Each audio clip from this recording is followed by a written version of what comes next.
সমস্যায় এই নদী ভাঙনটা, এবং আমরা তো বহু বছর ধরেই দেখে আসতেছি এই কাজ হচ্ছে, এইভাবে নদী ভাঙছে। কিন্তু আনফরচুনেটলি 17 বছর আওয়ামী লীগ ক্ষমতায় ছিল, তো যতখানি করার কথা ছিল এতদিন এগুলি সব ঠিক হয়ে যাওয়ার কথা ছিল।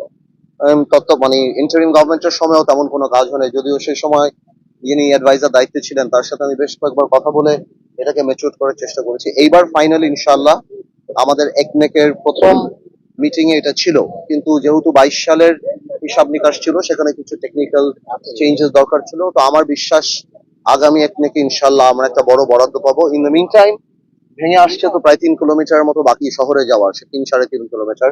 আমার সাথে এখানে ইঞ্জিনিয়ার সাহেবও আছেন, টিএনও সাহেবও আছেন। তো আমরা এখানে আলাপ করছি যাতে এই 1.5-2 মাস কিভাবে এটাকে থামিয়ে রাখা যায় নর্মালি ব্লক দিয়ে আমরা একটা বরাদ্দ ইনশাল্লাহ পেয়ে যাব। আমার বিশ্বাস এই এই এটা আমরা পাবো, এবং এটাকে আমরা এতটুকু বলতে চাই যে আমরা অত্যন্ত গুরুত্বের সাথে দেখি এই জিনিসটা। কিন্তু এটাও বুঝতে হবে আপনার যে সারা বাংলাদেশে যে অবস্থা, আমরা সরকারে আসছি বাংলাদেশে সবচেয়ে কঠিন সময়, এবং যখন বাংলাদেশের সিস্টেম একদম কলাপস করেছে সবকিছু, অর্থনৈতিক অবস্থা সবকিছু, বা তারপরও আলহামদুলিল্লাহ যে মাননীয় প্রধানমন্ত্রী এবং আমাদের মাননীয় অর্থমন্ত্রী এবং যারা আপনার প্ল্যানিং মিনিস্টার যিনি আছেন উনি যথেষ্ট সহযোগিতা করেছেন।